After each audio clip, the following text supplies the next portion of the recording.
Assalamualaikum sahabat semua, jumpa lagi bersama saya Bapak Nirmala ya. Untuk video hari ini saya buat yang spesial ya sahabat, soalnya tidak pernah saya membuat video di malam hari di kampung ya. Saya mau tunjukkan sama sahabat kayak mana suasana di kampung di malam hari, dan di tiap malam saya pergi kemana. Setiap malam ya, bukan setiap malam ya, kadang-kadang saya pergi ke warung dekat rumah untuk meminum kopi dan bercerita bersama kawan-kawan saya, seperti saya juga bapak ya. Saya mau tunjukkan sama sahabat kayak mana kegiatan saya di warung kopi. Sebetulnya di rumah pun bisa minum kopi ya, tapi kalau di rumah minum kopi itu terkadang kalau sendiri jenuh ya. Makanya saya pergi ke warung untuk minum kopi. Ada juga masukan seperti cerita pekerjaan gitu. Jadi saya mau tunjukkan sama sahabat seperti apa kegiatan saya di kampung dan di warung ya. Ikuti terus perjalanan saya.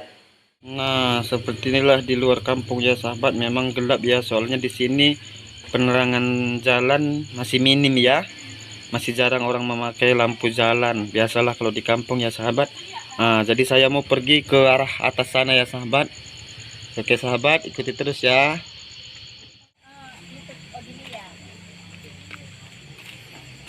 Oke, kita sudah sampai di warung yang biasa saya nongkrong, duduk bersama kawan-kawan ya. Inilah semua bapak-bapak di kampung kami ya. Inilah warungnya ya sahabat. Anda bisa lihat. Ini ada apa ini? Kok datang bawa HP? Selamat malam Pak ya. Ya, selamat malam. Selamat malam Bapak. Ya, duduk. Gimana ambil posisi duduk di sini. Ya, seperti inilah ya sahabat. Untuk setiap malamnya kami duduk di sini ya, minum kopi sambil bercerita-cerita bersama Bapak ini ya. Minumnya udah minta dulu minum. Ya, oke Pak. Terima kasih. Dan untuk malam ini saya mau sedikit menceritakan seperti pekerjaan Bapak ini, kegiatannya sehari-hari, dan kenapa dia minum kopi di warung yang sesederhana ini, sedangkan di rumah lebih nyaman minum ya. Di mana kelebihan dan kekurangannya saya mau tanya bersama Bapak siapa ini? Nama saya Bapak Tarigan. Bersama Bapak Tarigan. Bapak Tarigan ya. Saya mau tanya-tanya sedikit ya Bapak. Bisa? Kenapa Bapak lebih memilih minum kopi di warung yang sesederhana ini daripada di rumah? Ya itu bisa ditanya nanti sama bapak-bapak ini. Pertama dan awalnya mungkin bukan karena enaknya kopinya. Kita ini kumpul-kumpul pertama dulu untuk melepas penat atas kegiatan sehari-harinya bekerja di ladang ataupun pekerjaan-pekerjaan yang lain. Kita berkumpul di sini bercerita sendogurau, ada yang sharing, mungkin menjadi obat untuk menghilangkan capek sehari-harinya. Seperti tukar pikiran. Iya Bapak ya.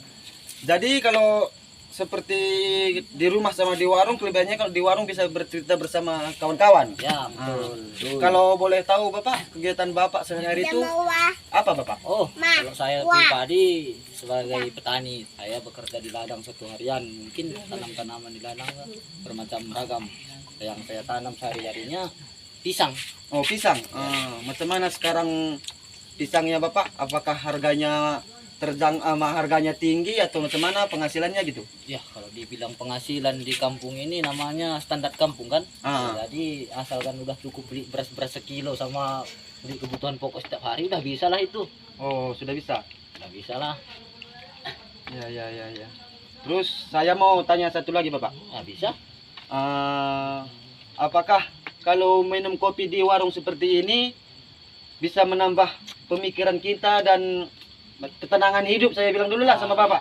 Itulah bedanya kalau minum kopi di rumah sama di warung seperti ini. Kalau di rumah istilahnya teman tukar pikiran pun nggak ada.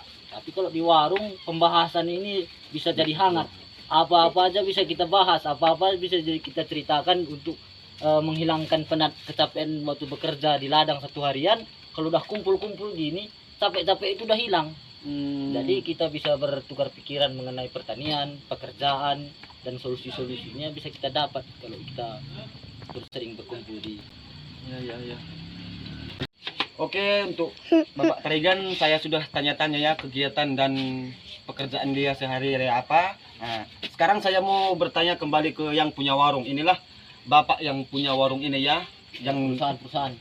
yang kita bisa dibilang perusahaan ataupun warung ya sahabat. Bersama bapak siapa? Pak Bangun. Bersama bapak Bangun. Saya mau tanya bapak Bangun, kegiatannya apa pak Bangun? Upah-upahan sebelumnya Greg. Oh, ngegrek itu motong Panen buah ya, sawit. sahabat, motong buah sawit. Jadi dia memotong buah sawit, sampingan kalau malam dia membuka warung-warung kecil ya sahabat. Sekalian tempat tinggalnya pun juga di sini ya.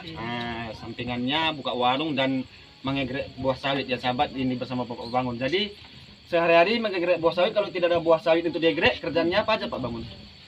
Sambil ladang. Beternak. Oh. Punya ternak kecil. Dia juga punya ternak kecil-kecilan ya sahabat. Bapak Bangun ini memang Bapak Bangun pun orangnya mandiri ya. Dari saya pun udah lama kenal sama Bapak Bangun ya. Dari dulu memang dari lajang pun dia sudah bekerja keras. Bapak Bangun. Jadi apalagi sudah berumah tangga, dia kerja upah-upah. Di rumah dia buat lagi warung-warung kecil seperti ya sahabat. Jadi warung Pak Bangun pun bisa dibilang bukan warung besar ya, hanya warung sederhana. Anda bisa lihat yang dijual pun sem kopi, teh manis, ada dijual lah. Inilah tempat gorengan Pak Bangun ya sahabat. Anda bisa lihat kalau sore-sore dia jualan gorengan juga, tapi tempat dia pun sederhana gini ya, karena kami tanya semana belum diganti yang bagus Pak Bangun. Karena dia bilang rezeki belum ada. Kalau ada insya Allah dia mau ganti yang lebih bagus ya sahabat. Maka kita pun berdoa ya, dia bisa ganti tempat gorengannya. Oke sahabat, saya tadi sudah menanya Bapak Bangun ya, yang punya warung usaha kecil-kecilan ini. Dan sekarang saya mau nanya bersama abang ini ya. Bersama abang siapa? Pak Aris. Bersama Pak Aris Lawli ya. Ini Bapak Aris Lawli ini dulu di video saya pernah membuat video di tempat dia buat gula aren ya sahabat. Saya pernah menaruh ubi ke tempat dia gula arennya. Dia pun sudah lama kurasa kerja ambil gula aren ya Pak. Sudah. Saya mau tanya sekarang kegiatan Bapak apa? Masih buat gula merah juga. Oh, masih buat gula merah. Oh, kegiatan Bapak ini masih buat gula merah ya sahabat. Dan Bapak ini pun sangat pekerja keras ya. Selagi membuat gula merah, dia juga kerja upah potong buah sawit. Bapak ini, saya pun sudah lama kenal sama Bapak ini. Kami yang di warung ini memang sudah dari kecil pun sudah sama ya sahabat. Sudah semua saling kenal lah, makanya sharing-sharing tukar pikiran. Dan kadang kalau tidak ada kerjaan cerita, besok bekerja gitu ya sahabat. plastik. Dan Bapak Bangun kita mau pergi ambil ikan ya sahabat, di sini malam-malam pun bisa ambil ikan ya. Dan Bapak Aris Lawli ya, Bapak pun masih ngambil gula aren. Masih. Oke, dia masih ngambil gula aren sahabat. Jadi kalau ngambil gula aren itu Pak, berapa kan sehari dapat penghasilannya Pak?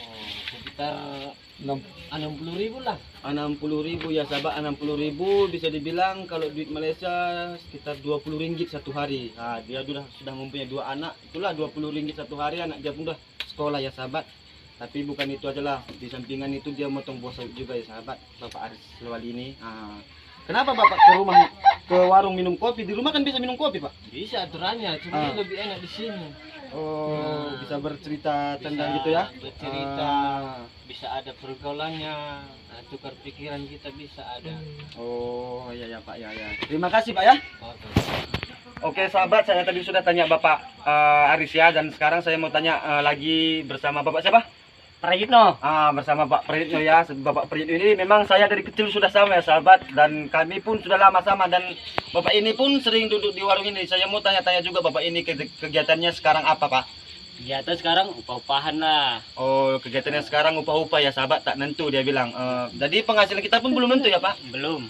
Oh, Bapak ini pun dia pun anak dia sudah 2 ya sahabat, dan Bapak ini pun dulu pernah bekerja sebagai pengambil air gula aren ya, karena dia terjatuh kakinya ya Pak. Iya, kaki ini dulu sini. kaki ini bengkak ya sahabat, dia lama itu tidak bisa kerja, makanya itu dia dibilang saya sudah trauma untuk ngambil gula aren, dia bilang, karena pernah 2 kali jatuh, dia takut ketiga kalinya dia takut kenapa-napa, jadi dia berhenti gula aren. Betulnya Bapak Prayitno ini pun karena sudah jatuh itu, dia bilang berapa minggu dulu Bapak di rumah Pak? Hampir sebulan lah. Hampir sebulan, kaki dia bengkak memang ya sahabat waktu itu dia jatuh. Dan di situ dia bilang sama saya, saya tidak kerja untuk mengambil air lagi, soalnya kaki saya. Nah, inilah warung yang biasa saya duduk ya sahabat bersama kawan-kawan. Habis lihat, inilah kawan-kawan saya yang tadi kita sudah tanya-tanya satu-satu ya. Dan seperti inilah kondisi warung yang biasa kita duduk ya sahabat. Dalamnya pun kita bisa lihat aneka jajanannya, seperti itulah jenis jajanannya di dalam ya sahabat.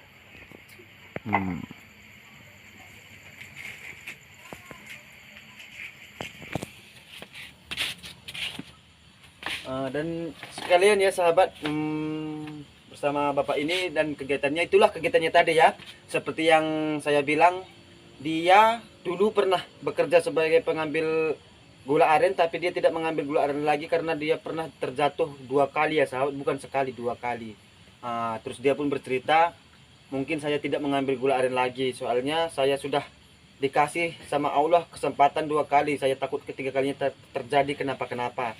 Makanya dia lebih memilih untuk bekerja upah ketimbang mengambil gula aren lagi ya sahabat.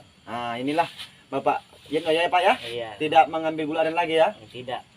Karena pernah dia terjatuh, itu kaki dia cederanya bukan cedera ringan ya sahabat, itu cederanya cukup parah, sebulan dia tidak bisa jalan. Jadi bapak pun terima kasih pak ya, sudah Ya, meluangkan sama-sama. waktu Ya, sama-sama lah. untuk saya ya, sama bapak-bapak. Itulah ya sahabat ya, kegiatan dan yang dibahas bapak-bapak di warung ini. Jadi untuk bapak pun semua terima kasih sudah meluangkan waktu. Dan untuk sahabat pun terima kasih sudah menonton video saya. Saya ucapkan wassalamualaikum warahmatullahi wabarakatuh.